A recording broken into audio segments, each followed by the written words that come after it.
Class, আমি কিন্তু আপনাদেরকে ফিজিক্যালি দেখতেছি না। তো আপনারা যদি মাঝে মাঝে রেসপন্স না করেন, আমার বুঝতে কষ্ট হয়ে যাবে যে আমরা আসলে ঠিক দিকে আগাচ্ছি কিনা, বা আমি কানেক্টেড আছি কিনা, বা আপনাদেরকে আমি পড়া বুঝাইতে পারতেছি কিনা। সো মূলত আমরা হচ্ছে আজকে ডেটা কম্প্রেশন নিয়ে পড়বো। ডেটা কম্প্রেশন হচ্ছে আপনি এইটাকে একটা ডিপি বা গ্রিডি অ্যাপ্রোচের মাঝামাঝি কিছু একটা বলতে পারেন। সো আমরা তো মূলত হচ্ছে আপনার অ্যালগরিদমের এফিসিয়েন্সি দেখে হচ্ছে যে কোন অ্যাপ্রোচে আমি সলিউশনটা লিখলে আমার কোডটা একটু কম সময় নিয়ে কাজ করবে। বাট আমরা ম্যাক্সিমাম ক্ষেত্রে যেটা করি না সেটা হচ্ছে আমাদের মেমোরি ম্যানেজমেন্ট আমরা কিভাবে বেটার করতে পারি, এইটা নিয়ে আমরা কখনো কাজ করি না। সো মেমোরি ম্যানেজমেন্ট যখন আপনি হচ্ছে এক্সারসাইজ করতে চাইবেন, তখন আপনার যেই টপিকটা আমাদের অ্যালগরিদমের জন্য লাগে সেটা হচ্ছে ডেটা কম্প্রেশন। তো ডেটা কম্প্রেশনের কনসেপ্টটা কি? ডেটা কম্প্রেশনের কনসেপ্ট হচ্ছে এই যে আমরা একটা ডেটা যখন কম্পিউটারকে স্টোর করতে বলি, সেটা ইন্টিজার হতে পারে, ক্যারেক্টার হতে পারে, স্ট্রিং হতে পারে, এনিথিং। যখন আমি একটা কম্পিউটারকে স্টোর করতে বলি, কম্পিউটার তো মূলত আপনার বিসিডি বা অন্য কোনো ফরম্যাটে ওইটার ইকুইভ্যালেন্ট বাইনারি স্টোর করে দিচ্ছে। সো বাইনারি ভ্যালু স্টোর করার জন্য আমার একটা মেমোরি লাগে, একটা জায়গা প্রয়োজন হয়। তো সেই মেমোরিটা আমি কিভাবে কমাইতে পারি, এটাই হচ্ছে ডেটা কম্প্রেশনের মূল কনসেপ্ট।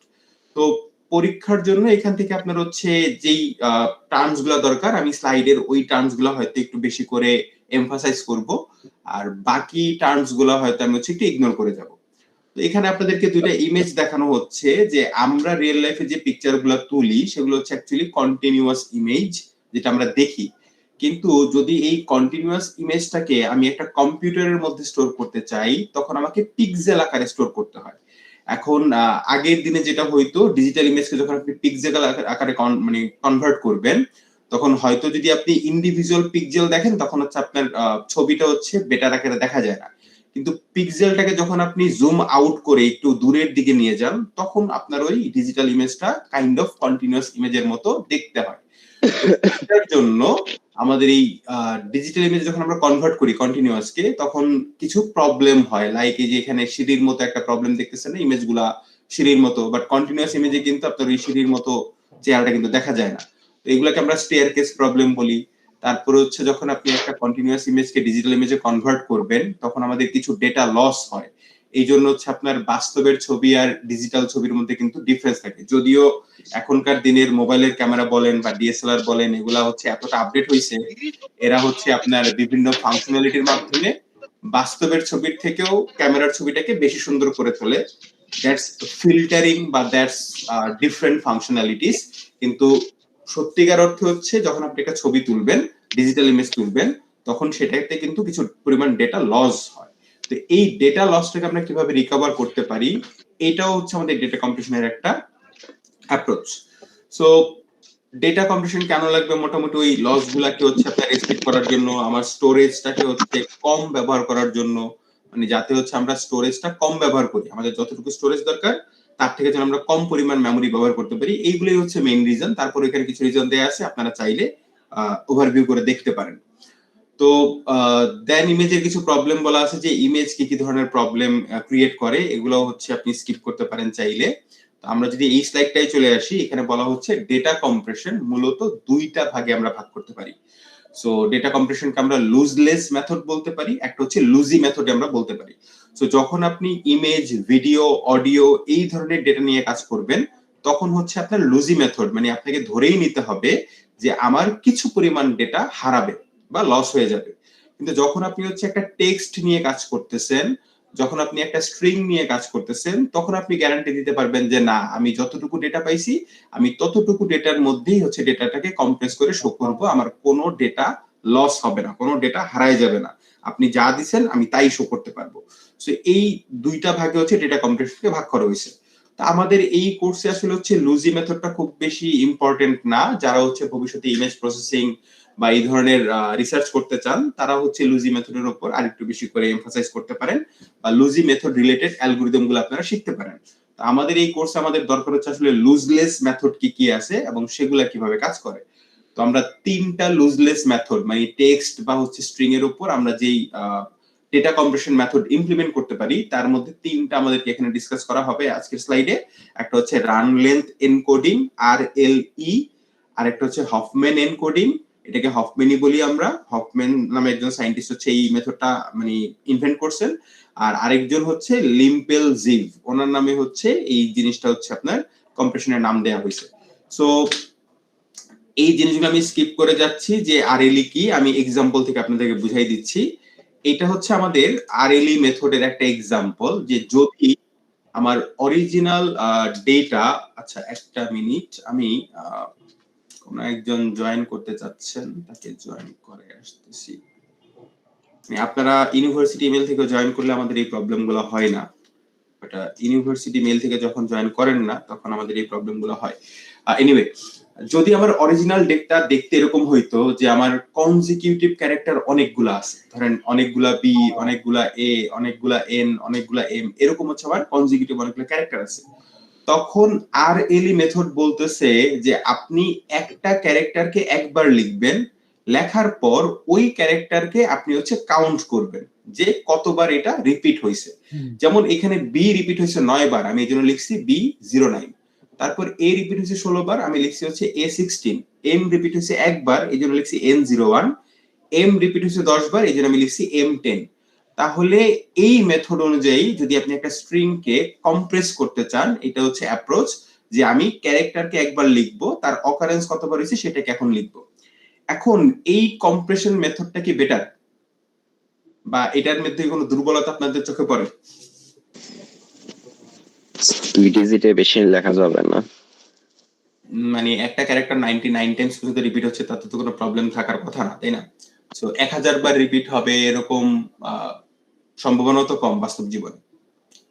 একটা ধরলাম আমরা যে ঠিক আছে, মানে 99 বার, 100 বারের বেশি রিপিট হবে না, 99 বার রিপিট হচ্ছে, এটা একটা অবশ্যই প্রবলেম যে স্যার যদি 100 বার রিপিট হয় বা 100+ টাইমস রিপিট হয় তখন আমরা কিভাবে লিখবো। তো এটা একটা অবজারভেশন গেল। আর কোন অবজারভেশন?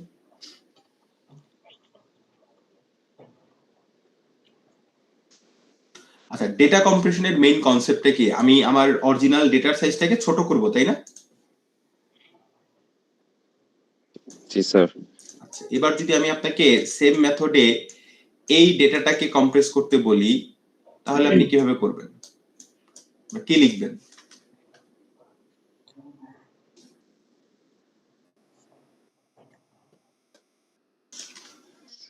এত ছোট হবে না। ধরলাম এটাকে আমি যদি কম্প্রেস করতে চাই, তাহলে এটাকে কম্প্রেস করে কিভাবে, মানে কি লিখবো? A01, তারপর B01, C01, A01 এইভাবে। আমি যদি লিখি A01, B01, C01, আবার হচ্ছে A01, B01, D01, E01, আমার ডেটা কি কম্প্রেস হয়েছে নাকি ডেটা আর হচ্ছে বড় হয়ে গেছে? বড় হয়ে গেছে। এই কম্প্রেশন মেথডটা কি আমার কাজে লাগতেছে? না স্যার। সো যদি আমার ডেটাটা আপনার সেম ক্যারেক্টারটা অনেক বেশি বার রিপিট না করে, তখন কিন্তু আমার ডেটাটা কম্প্রেস হয় না। সো এটা হচ্ছে আমার আরএলই এর একটা প্রবলেম। তো আরএলই হচ্ছে, এটা তো দেখলাম হচ্ছে আমরা আপনার ক্যারেক্টারকে কিভাবে হচ্ছে আমরা মানে কম্প্রেস করতেছি। সো আরএলই বলতেছে যে ভাই, যেহেতু কম্পিউটার বাইনারি স্টোর করে, তো বাইনারি আপনি স্টোরেজ দেখলে আরো বেটার মনে হবে আপনার কাছে।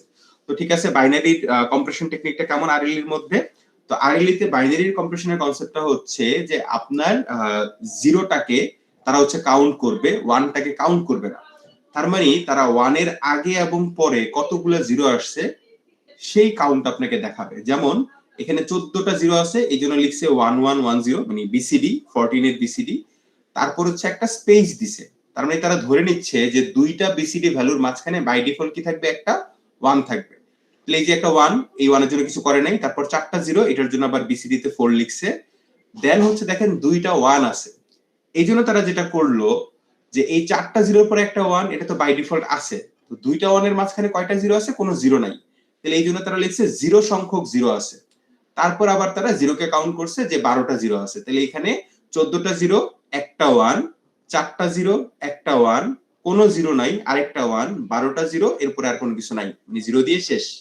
সো এটা হচ্ছে কম্প্রেশন মেথড। সো আরএলই এর কম্প্রেশন মেথডটা কি ক্লিয়ার? জি স্যার। ওকে, তাহলে এটার প্রবলেম কি হতে পারে?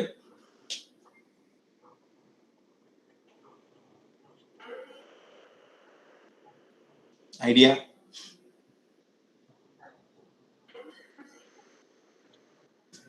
এই কম্প্রেশনে কখন কখন প্রবলেম আসতে পারে? এনিওয়ান? স্যার যখন 1 1 থাকবে তখন তো প্রবলেম হওয়ার কথা।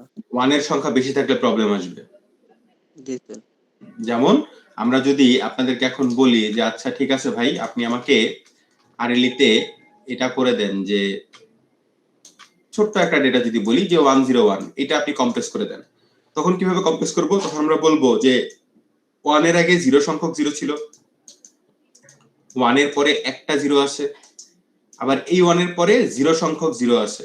আমার কিন্তু 0 দিয়ে শুরু করতে হচ্ছে, 0 দিয়ে শেষ করতে হচ্ছে। তাহলে এইটা যদি আমি কম্প্রেস করি, তাহলে প্রথম হচ্ছে 4টা 0, তারপরে হচ্ছে একটা 0, তাহলে এই জায়গায় হচ্ছে বাই ডিফল্ট একটা 1 থাকবে এই জায়গাটায়, মানে একটা 1 তাহলে আমি লিখতে পারবো। তারপরে আবার কি করতে হবে? তাহলে হচ্ছে আরেকটা 1 এর জন্য তো ফাঁকা লিখলাম, তাহলে 1 বোঝানোর জন্য মানে লাস্টে 1 আছে এটা বোঝানোর জন্য আমার কি করতে হবে? আবার 4টা 0 লিখে দিতে হবে। তাহলে এই জায়গাটার মধ্যে আপনি একটা 1 লিখতে পারবেন। তাহলে এখন আমি বুঝলাম যে এইটা মানে হচ্ছে 1 0 1। তাহলে আমার অরিজিনাল লেন্থ কত হয়ে গেল? 12। কিন্তু আমার ডেটা মানে কম্প্রেসড লেন্থ হয়ে গেছে 12, আর ডেটার লেন্থ ছিল কত? 3। তাহলে আমার ডেটা কম্প্রেসের জায়গায় কি হয়ে গেছে? আরো মানে লার্জ হয়ে গেছে, তাই তো? জি স্যার। সো এটাও হচ্ছে আরএলই এর একটা প্রবলেম, যে আরএলই তে যদি হচ্ছে আপনার 0 কম মানে কম থাকে, 1 এর সংখ্যা বেশি থাকে, অথবা ডেটাটা যদি 1 দিয়ে শুরু হয় এবং 1 দিয়ে শেষ হয়, তখন কিন্তু হচ্ছে আমাদের কম্প্রেশন মেথডটা প্রপারলি কাজ করতে পারে না। সো আরএলই এর কম্প্রেশন কিভাবে করব এবং কম্প্রেশন কেন কাজ করবে না, এই জিনিসগুলো কি ক্লিয়ার কিনা? Yes sir. ওকে। সো এর পরবর্তীতে আসেন হচ্ছে হফম্যান কোডিং। হফম্যান নামে একজন সায়েন্টিস্ট বলছে আচ্ছা ঠিক আছে, তাহলে আমরা আরেকটা কাজ করি, আমরা হচ্ছে ডিফারেন্ট একটা কম্প্রেশন মেথড অ্যাপ্রোচ করি। তো তার কনসেপ্টটা হচ্ছে যে আমরা নরমালি কি করি, আমরা হচ্ছে বলি একটা ক্যারেক্টার ডেটার জন্য 8 বিট পরিমাণ জায়গা লাগবে, তাই না? এখন 8 বিট পরিমাণ জায়গা কিন্তু ফিক্সড। ধরেন বড় হাতের এর আস্কি ভ্যালু হচ্ছে 65, তো 65 কে বাইনারিতে লিখতে গেলে যতগুলা বিট লাগে, আমরা কিন্তু 65 মানে বড় হাতের এ কে স্টোর করার জন্য ঠিক ততগুলা বিট ব্যবহার করি না, আমরা কি করি 8 বিট পরিমাণ জায়গায় ব্যবহার করি। তাহলে এতে করে আমাদের একটা ওয়েস্টেজ হয়। তো ওনার কনসেপ্টটা ছিল এই ওয়েস্টেজটাকে আমরা কিভাবে কমাতে পারি। তো উনি কমানোর জন্য যেটা বলছে যে ওকে, আমরা যেটা করব, আমরা হচ্ছে একটা লিফ নোড বানাবো, এবং এই লিফ নোডটা কতক্ষণ বানাবো? যতক্ষণ পর্যন্ত আমার দুইটা লিফ নোডকে আমি মানে স্মলেস্ট দুইটা লিফ নোডকে মার্জ করে রুট বানাচ্ছি বা বানাইতে পারতেছি, আমি রিপিট করতে থাকবো কতক্ষণ পর্যন্ত? যতক্ষণ পর্যন্ত আমার সিঙ্গেল রুটে কনভার্ট না হচ্ছে। যাদের জন্য জিনিসটা কনফিউজিং তাদের জন্য হচ্ছে এই ফিগারটা দেখাই। ধরেন এই 5টা ডেটা আপনাকে সামহাও পাঠাইতে হবে, মানে আপনি যে মেসেজটা পাঠাইতে চাচ্ছেন সেই মেসেজের মধ্যে এই 5টা ইউনিক ক্যারেক্টার আছে, এর থেকে মানে আর বেশি সংখ্যক ইউনিক ক্যারেক্টার নাই। যেহেতু মাত্র 5টা ইউনিক ক্যারেক্টার আছে, তাহলে আমি 5টা ইউনিক ক্যারেক্টারের এগেইনস্টে কিছু ভ্যালু অ্যাসাইন করলাম, এগুলোকে আমরা ফ্রিকোয়েন্সি বলি। যেমন এই পেজে আমাদের আসলে হচ্ছে ফ্রিকোয়েন্সি গুলো তারা সেট করে দিছে। সো যদি আমাকে এরকম একটা ফ্রিকোয়েন্সি টেবিল প্রোভাইড করা হয়, তাহলে আমি ওই ক্যারেক্টারের ইকুইভ্যালেন্ট ফ্রিকোয়েন্সি ব্যবহার করব। যদি আমাকে ফ্রিকোয়েন্সি টেবিল প্রোভাইড না করা হয়, তখন আমি দুইটা কাজ করতে পারি। একটা হচ্ছে আমি তার করেসপন্ডিং আস্কি ভ্যালু ব্যবহার করতে পারি, যে এর আস্কি ভ্যালু কত, বি এর আস্কি ভ্যালু কত, সেই আস্কি ভ্যালুটাকে ব্যবহার করে আমি হচ্ছে হফম্যান কোডিং এর যে কম্প্রেশন মেথড সেটাকে ইউজ করতে পারি। আরেকটা অ্যাপ্রোচ হচ্ছে আমার মেইন মেসেজের মধ্যে ক্যারেক্টার গুলো কতবার রিপিট হয়েছে সেই রিপিট কাউন্টটাকে আমি হচ্ছে আমার ফ্রিকোয়েন্সি কাউন্ট হিসেবে অ্যাজিউম করে নিয়ে তারপরে হচ্ছে আপনার কম্প্রেশন করতে পারি। সো আপাতত আমরা হচ্ছে এই টেবিলের জন্য কম্প্রেশন করব। তো টেবিলের কনসেপ্টটা কি? টেবিলের কনসেপ্টটা হচ্ছে সবচেয়ে ছোট যেই দুইটা ভ্যালু, সেই দুইটা ভ্যালুকে আপনি রুটে কনভার্ট করবেন। তাহলে ইনিশিয়ালি আপনার কাছে 5টা ভ্যালু ছিল, এই 5টা ভ্যালুকে আপনি কি করতেছেন, দুইটা সবচেয়ে ছোট দুটো হচ্ছে 12 আর 12, বি আর সি এর ভ্যালু। তাহলে 12 আর 12 কে আমি যোগ করে দিলাম, মার্জ করে দিলাম, একটা রুট বানাই দিলাম, তাহলে হলো 24। তাহলে 24 এর লেফটে আছে 12, রাইটে আছে 12।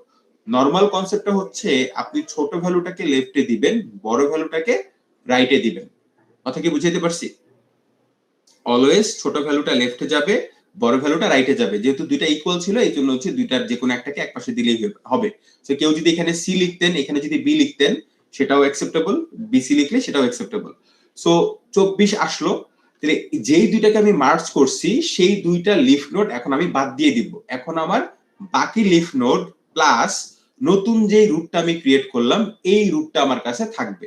তার মানে এইটাকে যদি হচ্ছে আমি একটু ফিগারে দেখাইতে চাই, সেটা হচ্ছে আমি যদি নিজেরা ড্র করে বুঝতে চাই 17 12 12 27 32, তাই না? তাহলে আমি যদি এই জিনিসটা এখানে ড্র করতে চাই, আমাদের ভ্যালুগুলো ছিল হচ্ছে 17 12 12 আর হচ্ছে 27 32, তো 27 32। তাইলে আমি হচ্ছে এই 12 এবং 12 এই দুইটাকে একটা রুটে কনভার্ট করব। রুটটা হচ্ছে আপনার লিফ নোড গুলোর যোগফল, তাহলে এটা হচ্ছে 24। যেহেতু আমি এই 12 এবং 12 কে নিয়ে ফেলছি, তাহলে আমার কাছে এখন নোড হবে 17 27 32 এবং 24। নতুন করে এই নোডটা অ্যাড হবে। এতটুকু কি বুঝতে পারছেন? Yes, sir. ওকে, দেন আমার সবচেয়ে ছোট ভ্যালু দুইটা কোনটা? 17 আর হচ্ছে 24। তাহলে এই দুইটাকে এখন আমি আবার একটা সিঙ্গেল রুটে কনভার্ট করব। এখন এই দুইটাকে যদি সিঙ্গেল রুটে কনভার্ট করতে চাই, 17 ছোট 24 বড়, তাহলে 17 থাকবে হচ্ছে আমার লেফটে আর 24 থাকবে হচ্ছে রাইটে। তাহলে এই দুইটাকে আমি মার্জ করে এখন কত আসবে? এই দুইটা আপনার 30 আর হচ্ছে 11, তার মানে 41 এর মতো একটা ভ্যালু আসবে। তাহলে 41 আসবে। তাহলে আমি 17 এবং 24 কে কেটে দিব এবং আমার নতুন করে অ্যাড হবে হচ্ছে 41। এখন এই তিনটা ভ্যালুর মধ্যে যে দুইটা সবচেয়ে ছোট সেই দুইটাকে নিয়ে আমি হচ্ছে আমার আবার নতুন করে রুট বানাবো। তাহলে এই তিনটার মধ্যে সবচেয়ে ছোট দুইটাকে 27 এবং 32। 27 তাহলে 27 হচ্ছে লেফটে, 32 হচ্ছে রাইটে।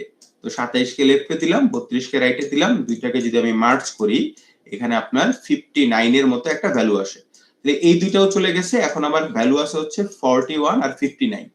তাহলে 41 আর 59 এর মধ্যে কোনটা ছোট? 41 ছোট, তাহলে 41 লেফটে আর 59 হচ্ছে রাইটে, এবং এই রাইট লেফট কে আমি যদি মার্জ করি তাহলে আমার রুট ভ্যালু আসছে কত? 100। তাহলে এখন যেহেতু একটা সিঙ্গেল ভ্যালু আমার কাছে চলে আসছে, তার মানে এখন আর আমাকে এই প্রসেসটা রিপিট করতে হবে না। যতক্ষণ পর্যন্ত আপনার ফ্রিকোয়েন্সি টেবিলের ভ্যালুগুলা সিঙ্গেল ভ্যালুতে কনভার্ট না হচ্ছে ততক্ষণ পর্যন্ত আপনি প্রসেসটাকে রিপিট করে একটা ট্রি বানানোর চেষ্টা করবেন। যেই ট্রিটা আমরা বানাইলাম এই ট্রিটাকে আমরা বলি হচ্ছে হফম্যান ট্রি। এই পর্যন্ত কি সবাই বুঝতে পারছি? জি স্যার। জি স্যার। কারো কোনো কোয়েরি নাই তো?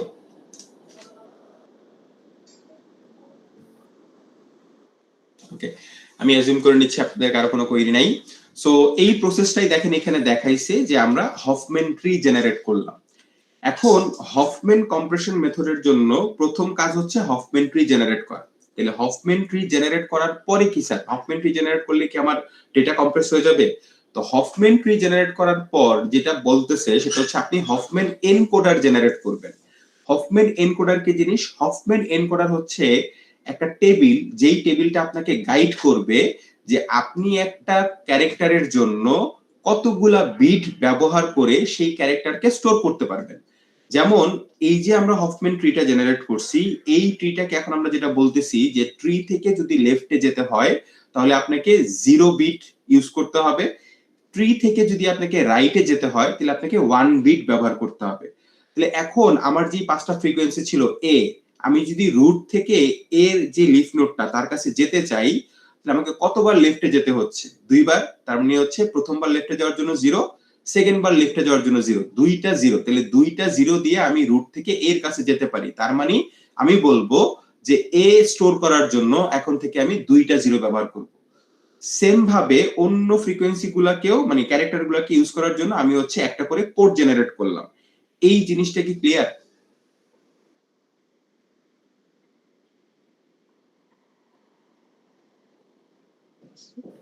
জি স্যার। স্যার মান গুলা কি আগে থেকে বসাইছি?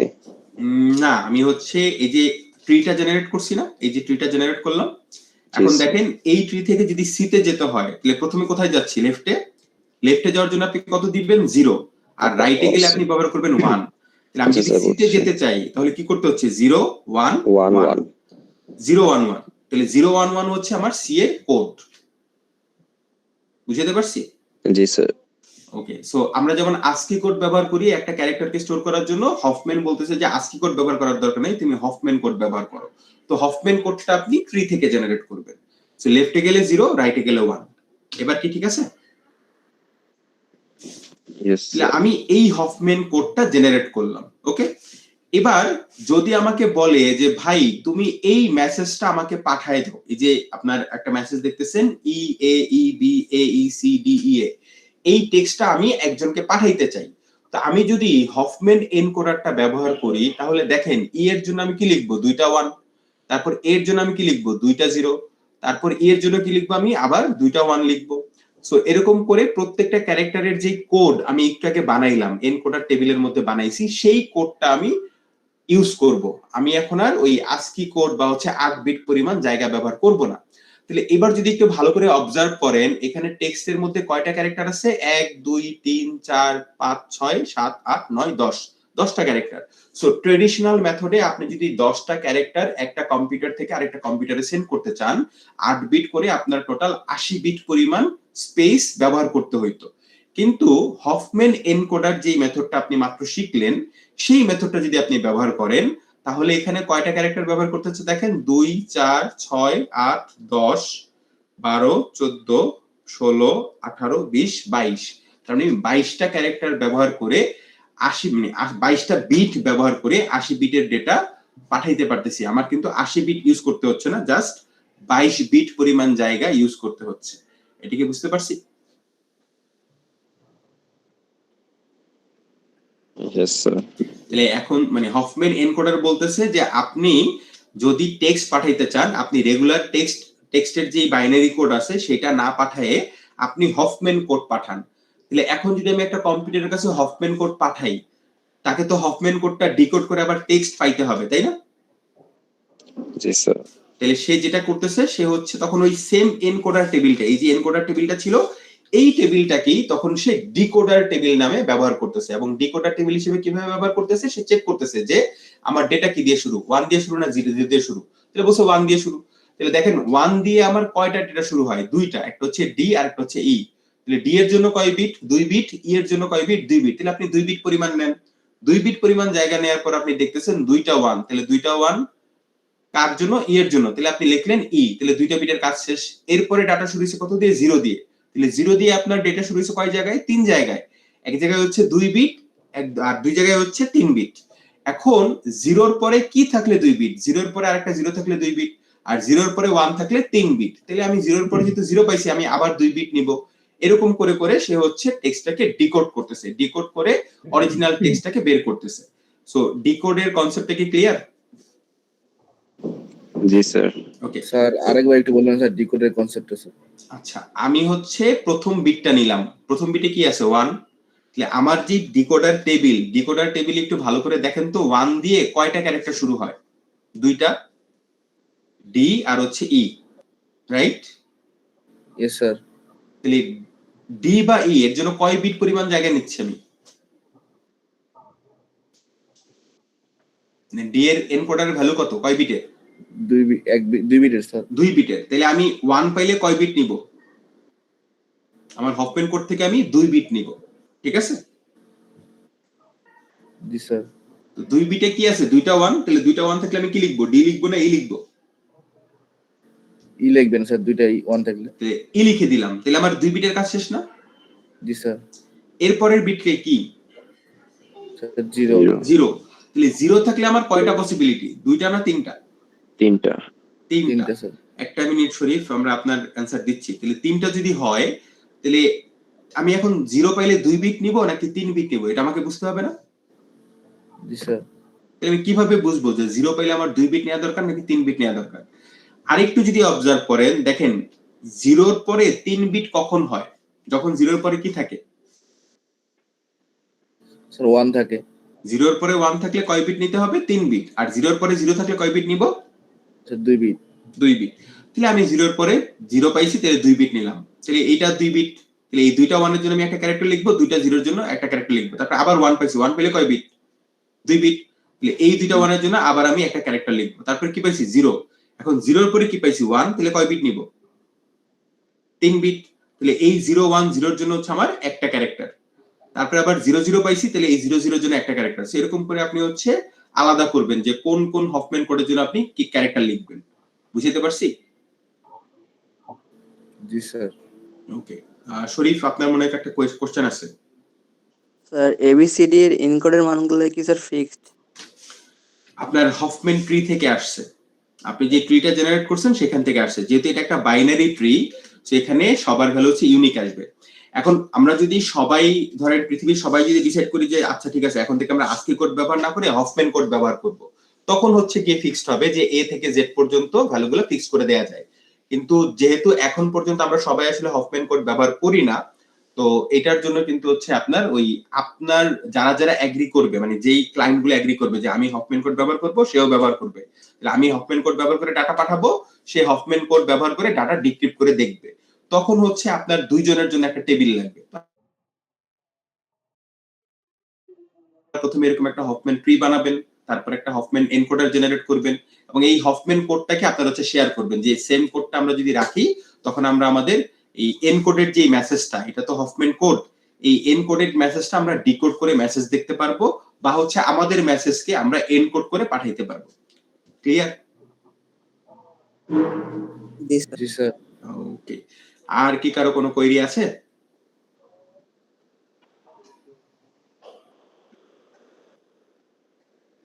ওকে, আমি ধরে নিচ্ছি আপনাদের আর কারো কোনো কোয়েরি নাই। আপনাদের মিড টার্ম পরীক্ষার জন্য দুইটা টপিকে খুব বেশি important, RLE run length encoding এবং হফম্যান এনকোডিং, দুইটাই খুব বেশি ইম্পর্টেন্ট। তো হফম্যান এনকোডিং এ কি আসতে পারে? হফম্যান কোডিং এ আসতে পারে হচ্ছে যে আপনাকে একটা টেক্সট দিল, ধরেন হ্যালো হাউ আর ইউ, এই টেক্সটটা আমি পাঠাইতে চাই বললো, ঠিক আছে? পাঠানোর সময় বললো যে এই টেক্সটটা পাঠানোর জন্য তুমি টোটাল হফম্যান প্রসেস আমাকে কমপ্লিট করে দেখাও। টোটাল হফম্যান প্রসেস কমপ্লিট করা মানে আপনাকে হচ্ছে ওই ডেটা থেকে প্রথমে হচ্ছে একটা ফ্রিকোয়েন্সি টেবিল বের করতে হবে। ফ্রিকোয়েন্সি টেবিলের জন্য আপনাকে একটা হফম্যান ট্রি জেনারেট করতে হবে। হফম্যান ট্রি থেকে তারপর আপনি এনকোডার জেনারেট করবেন। এনকোডারকে পরে হচ্ছে ওই যে এনকোডার জন্য আপনি যে হ্যালো হাউ আর ইউ, এই টেক্সটটাকে আপনি হচ্ছে এনকোডেড করে একটা হফম্যান কোড জেনারেট করবেন। সেই হফম্যান কোডটা হচ্ছে আপনার অ্যানসার। বুঝতে পারছি? স্যার ফ্রিকোয়েন্সি ট্রিটাকে আমরা নিজের মতো করে মান ধরে নিব নাকি স্যার দেয়া থাকবে? না, এখন এখানে কোশ্চেনে যদি আপনাকে বলে দেয় যে তোমাকে আমি এই ফ্রিকোয়েন্সি টেবিলটা দিয়ে দিলাম, তখন কিন্তু আপনার কিছু ধরা লাগবে না, তাহলে আপনি বেঁচে গেছেন। কোশ্চেনে যদি বলে দেয় যে তুমি আস্কি কোড ব্যবহার করে ফ্রিকোয়েন্সি টেবিল জেনারেট করো, তাহলে আমি যদি আপনাকে বলি যে আপনি হচ্ছে কি মেসেজ পাঠাবেন, আপনি হচ্ছে আমি আপনাকে বললাম যে তুমি আমাকে হ্যালো, আমরা একটু ছোট মেসেজ বলি, আমরা বলি হাই, আর ইউ ওকে, বা এখানে এইভাবে বললাম আর ইউ ওকে। আমি বললাম হচ্ছে এই মেসেজটা আমি পাঠাইতে চাই, ঠিক আছে? এখন আমি বললাম আস্কি কোড ব্যবহার করে আপনি হচ্ছে এইটা হফম্যান এনকোডার মানে হফম্যান কোড জেনারেট করেন। তাহলে আস্কি যদি জেনারেট করতে হয়, তাহলে প্রথমে আমাকে দেখতে হবে এখানে আমার ইউনিক ক্যারেক্টার কে কে আছে। প্রথমত বড় হাতের এইচ একটা ইউনিক ক্যারেক্টার, ছোট হাতের আই একটা unique character, then question mark একটা ইউনিক ক্যারেক্টার, তারপর হচ্ছে স্পেস। এই আমার কিন্তু হাই এর পরে একটা স্পেস আছে, আর পর স্পেস, ইউ এর পরে স্পেস, স্পেস গুলো কিন্তু আছে। তাহলে স্পেস একটা ইউনিক ক্যারেক্টার, বড় হাতের আর একটা ইউনিক ক্যারেক্টার, ছোট হাতের ইউ একটা ইউনিক ক্যারেক্টার, ও একটা ইউনিক ক্যারেক্টার, কে একটা ইউনিক ক্যারেক্টার। তাহলে এগুলো হচ্ছে আমার ইউনিক ক্যারেক্টার। তাহলে এই প্রত্যেকটা ক্যারেক্টারের জন্য এবার আমি আস্কি কোড বের করব। তাহলে এইচ এর আস্কি যত হয় সেটা লিখবো, আই এর আস্কি লিখবো, কোশ্চেন মার্কের মানে এক্সক্লেমেটরি সিম্বলের কোশ্চেন আস্কি ভ্যালু লিখবো, স্পেসের আস্কি ভ্যালু লিখবো। এরকম করে আমি আস্কি ভ্যালুগুলো এখানে ব্যবহার করব। দেন আস্কি ভ্যালুর উপর বেস করে আমি হচ্ছে হফম্যান ট্রিটা জেনারেট করব। বুঝাইতে পারছি? জি স্যার। তাহলে কি আস্কি ভ্যালুগুলো মুখস্থ রাখতে হবে? আস্কি ভ্যালু কয়টা মুখস্থ লাগবে? বড় হাতের এ যদি 65 হয়, আপনি কি এইচ এর ভ্যালু বের করতে পারবেন না? জি স্যার পারবো স্যার। ছোট হাতের যদি 97 হয়, আপনি কি মুখস্থ করতে পারবেন না? স্যার ওই যে স্যার মানে তাহলে এখানে আপনার আসতেছে কি যে ফুল স্টপ, কমা, এক্সক্লেমেটরি সিম্বল, স্পেস আর কোশ্চেন মার্ক। এর বাইরে কি আসলে হচ্ছে আমরা মানে টেক্সট লেখার জন্য আর কোনো সিম্বল ব্যবহার করি? না স্যার। তো মোটামুটি এই পাঁচটা হচ্ছে আমাকে মুখস্থ করতে হচ্ছে।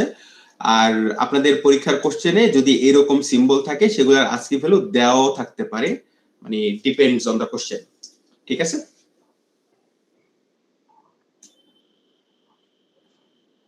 জি স্যার। ওকে, এটা হচ্ছে আস্কি কোড ব্যবহার করতে বললে। এবার যদি বলে যে তুমি হচ্ছে ফ্রিকোয়েন্সি কাউন্ট ব্যবহার করে তারপরে হচ্ছে জিনিসটা করো, ফ্রিকোয়েন্সি কাউন্ট ব্যবহার করে যদি করতে বলে তখন আচ্ছা মুছে দিলাম কেন, তারপরটা লাগতো। যাই হোক, ফ্রিকোয়েন্সি কাউন্ট করে যদি আমাকে বলে সেক্ষেত্রে আমার এইচ এর ফ্রিকোয়েন্সি কত, 1, এখানে 1 আসবে। স্পেসের ফ্রিকোয়েন্সি কত, একটা দুইটা তিনটা স্পেস আছে, তাহলে এখানে হচ্ছে 3 আসবে। তারপরে এক্সক্লেমেটরি সিম্বলের ফ্রিকোয়েন্সি কাউন্ট কত, 2, তাহলে এখানে 2 আসবে। সেম ভাবে এখানে বড় হাতের আর এর জন্য 1 আসবে, ইউ এর জন্য 1 আসবে, ও এর জন্য 1 আসবে, কে এর জন্য 1 আসবে। সো আপনি এই ফ্রিকোয়েন্সি কাউন্টের উপর বেস করে আপনি হচ্ছে হফম্যান ট্রি জেনারেট করবেন। বুঝতে পারছি?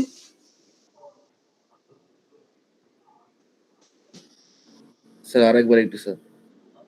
ফ্রিকোয়েন্সি কাউন্ট মানে আপনার যেই টেক্সটটা পাঠাইতে বলছে সেই টেক্সটের মধ্যে কোন ক্যারেক্টার কতবার রিপিট হইছে সেই রিপিটেশন কাউন্ট আপনি বাইর করবেন, বা আপনার প্রত্যেকটা ক্যারেক্টারের কাউন্ট করবেন যে ক্যারেক্টারটা কতবার এখানে দেখা যাচ্ছে, এটাকে আমরা ফ্রিকোয়েন্সি কাউন্ট বলতেছি। ওই কাউন্টটা হচ্ছে আপনার ওই যে আস্কি কোড যেখানে ব্যবহার করতেন সেখানে ব্যবহার করতে পারবেন। তো কোশ্চেনে যেটা বলে আর কি, কোশ্চেনে ফ্রিকোয়েন্সি বললে ফ্রিকোয়েন্সি কাউন্ট ব্যবহার করবেন, কোশ্চেনে যদি হচ্ছে আপনার আস্কি কোড ব্যবহার করতে বলে আস্কি কোড ব্যবহার করবেন। আর কোশ্চেনে যদি ডাইরেক্ট আপনাকে ফ্রিকোয়েন্সি দিয়েই দেয় তখন হচ্ছে এরকম কোনো ঝামেলার আপনার প্রয়োজন হবে না।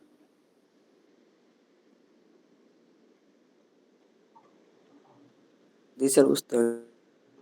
ওকে, আর কেউ কনফিউজড? স্যার স্পেসটা তো এক্সপ্লেনেটরি চেনে পড়ে না নাকি আগে যে লেখছেন সেটা? ফ্রিকোয়েন্সি টেবিলে আগে পরে কি ম্যাটার করে? মানে আমার তো ম্যাটার করে হচ্ছে সবচেয়ে ছোট দুইটা ভ্যালু আমি হচ্ছে নিয়ে আপনার ট্রি বানাবো, তাই না?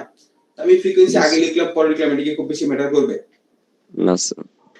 যেমন ধরেন এই যে আমাদের যে ফ্রিকোয়েন্সি টেবিলটা, এখানে ধরেন আমি যদি এই যে 12 2 মাঝখানে আছে, এই দুইটাকে নিয়ে তো সবার আগে কাজ করছি না, আমার কি হচ্ছে বাকিগুলো ম্যাটার করতেছে? না স্যার। তো এটাই আর কি, যে আপনার কে কার পরে আছে এটা ম্যাটার করে না, আপনি রুলস মাথায় রাখবেন যে ছোটটা সবসময় লেফটে যাবে, বড়টা রাইটে যাবে। ঠিক আছে? আচ্ছা। আর কোনো কোয়েরি আছে কারো? নাই? শরীফ কি আরো কোশ্চেন করবেন? না স্যার। আপনি এখন হাত তুলে রাখছেন এই জন্য জিজ্ঞেস করলাম। আচ্ছা, সো এখানে হচ্ছে আরেকটা হফম্যান কোডে যেটা কোশ্চেন আসতে পারে সেই ক্ষেত্রে আপনাকে একটা হফম্যান কোড প্রোভাইড করবে, একটা ডিকোডার প্রোভাইড করবে এবং আপনাকে বলবে যে হফম্যানের টেক্সটটা জেনারেট করে দাও, মানে অরিজিনাল টেক্সট আমাকে জেনারেট করে দাও। সেক্ষেত্রে আপনাকে যে ইয়েলো বক্স আর হচ্ছে যে ডিকোডারের যে বক্স যেটা দেখেছেন এই দুইটা ভ্যালু কোশ্চেনে প্রোভাইড করে দিবে, শুধু বলবে যে তুমি টেক্সট আমাকে বের করে দাও, আপনি জাস্ট সেক্ষেত্রে টেক্সট বের করে দিবেন। ঠিক আছে? স্যার হাফম্যান প্রসেসে কি ডিকোডারটা দেখাইতে হবে না, শুধু এর এক পর্যন্ত না দেখাইলে না, চলবে? আপনাকে যদি হফম্যান কোড প্রোভাইড করে এবং ডিকোডার প্রোভাইড করে দেওয়া হয় তখন আপনি টেক্সট বের করবেন। তো এখানে আপনার এগুলা ডিকোডার বের করার আসলে কোনো প্রসেস নাই। ডিকোডার হচ্ছে যে এনকোডারের যে বক্সটা এটাই হচ্ছে আপনার ডিকোডারের বক্স, বা যে হফম্যান কোডের যে বক্সটা এটাই হচ্ছে আপনার এনকোডারের বক্স বা ডিকোডারের বক্স। তো আপনাকে যদি কোনো একটা টেক্সটকে হফম্যান কোডে কনভার্ট করতে হয় দেন আপনার প্রসেস অনেকগুলা। প্রসেস হচ্ছে প্রথমে ফ্রিকোয়েন্সি টেবিলের ভ্যালু বের করো, মানে যে আহ, এই টেবিলের ভ্যালুটা বের করা, দেন আপনি হচ্ছে ট্রি জেনারেট করবেন, ট্রি থেকে হফম্যান কোড জেনারেট করবেন, দেন হফম্যান কোডটাকে এনকোডার হিসেবে ব্যবহার করে অরিজিনাল টেক্সটটাকে আপনি হফম্যান কোডে কনভার্ট করবেন। এটা হচ্ছে যদি আপনাকে একটা টেক্সট টু হফম্যান কোড বের করতে বলে তখন হচ্ছে এতগুলা প্রসেস। কিন্তু যদি আপনাকে বলে একটা হফম্যান কোড থেকে অরিজিনাল টেক্সট বের করো তখন আপনার জন্য মানে প্রসেস খুব সহজ, তখন আপনাকে ডিকোডারটা দিয়ে দিতে হবে। যদি কেউ না দেয় আপনি বলবেন ভাই ডিকোডার তো দেন নাই, তো আমার হচ্ছে মানে ডিকোড করা পসিবল না। কারণ হচ্ছে আপনি তো হফম্যান কোডের প্রসেসটা জানেন না, ফ্রিকোয়েন্সি গুলো জানেন না, বা এটার জন্য কোন কোন ক্যারেক্টারের ভ্যালু আসবে সেটা আপনি জানেন না। সো আপনি না জেনে কিভাবে করতে পারবেন? সো যদি হফম্যান কোড থেকে অরিজিনাল টেক্সট বের করতে বলে সেই ক্ষেত্রে অবশ্যই আপনাকে ডিকোডার প্রোভাইড করা হবে। যদি ডিকোডার প্রোভাইড না করা হয় আপনি সুন্দর করে অ্যানসারে বলে দিবেন যেহেতু ডিকোডার প্রোভাইড করা হয় নাই এই হফম্যান কোডকে ডিকোড করা সম্ভব না। ক্লিয়ার? জি স্যার। ওকে, কারো কোনো কোয়েরি নাই?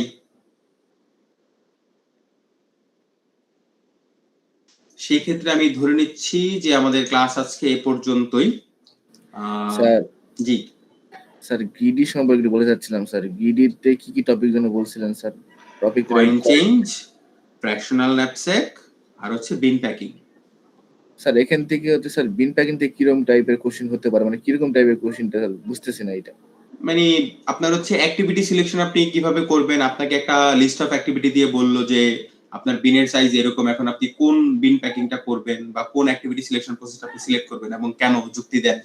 অথবা আপনাকে বলতে পারে যে এই অ্যাক্টিভিটি লিস্ট আপনাকে প্রোভাইড করলাম, বিনের সাইজ এত, তাহলে এবার আপনি হচ্ছে আমাকে মানে এই 3টা অ্যাপ্রোচ কমপ্লিট করে দেখেন, দেখানোর পরে বলেন যে কোন অ্যাপ্রোচে কত পরিমাণ রিসোর্স ওয়েস্ট হচ্ছে এবং মানে সেই ওয়েস্টেজের কম্পারিজনটা আপনি আমাকে করে দেখান। এরকম কোনো কোশ্চেন আসতে পারে।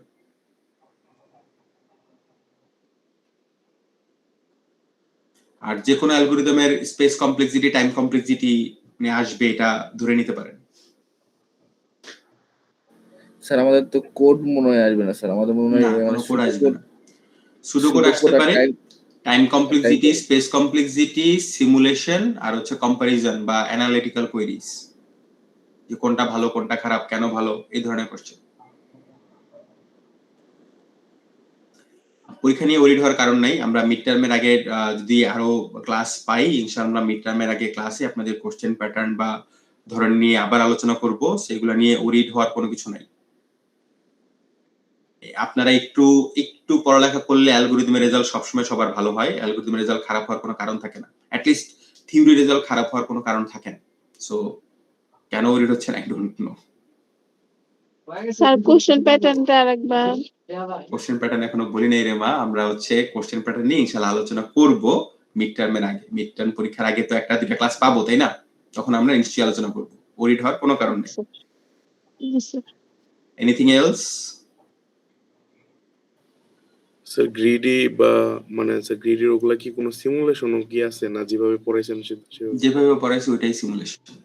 ওই যে আপনার কয়েন চেঞ্জের জন্য বলছি না, যে যতক্ষণ মানে কতগুলো মিনিমাম কয়েন লাগবে, ফার্স্ট স্টেপ সেকেন্ড স্টেপ, ওইগুলোই সিমুলেশন।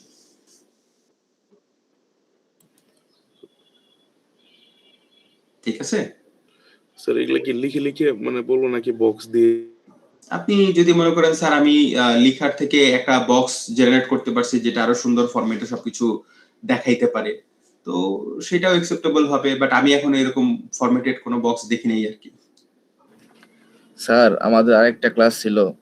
জি, আমি ক্লাস ছেড়ে দিচ্ছি তো, আমার তো 11:30 পর্যন্ত সময় না। জি স্যার, মানে ওই স্যার বলছে 10 মিনিট আগে শুরু করবে, তো এই জন্য আর কি। মানে এটা তো কোনো অ্যাপ্রোচ ছিল না, হইলো বলেন? না স্যার, মানে হচ্ছে ল্যাব ক্লাস তো আবার নামাজ আছে স্যার 1টার দিকে, এই জন্য মানে সিট বাবা, স্যার। এটা তো আপনি ল্যাব ক্লাসে তো হচ্ছে অনলাইন ক্লাস, তাই না? অনলাইন ক্লাসে তো আপনি চাইলে নামাজের জন্য হাফ এন আওয়ার ব্রেক দিতেই পারেন। বাট এই যে একজন শিক্ষককে বলা যে স্যার আরেকজন শিক্ষক 10 মিনিট আগে ক্লাস নিতে চায়, আপনি আপনার ক্লাস ছেড়ে দেন, এটা তো ভালো অ্যাপ্রোচ ছিল না। যাই হোক, আমার ক্লাস শেষ। আপনাদের যদি কোনো কোয়েরি না থাকে তাহলে আমরা ক্লাস এন্ড করে দিব। কারো কোনো কোয়েরি আছে?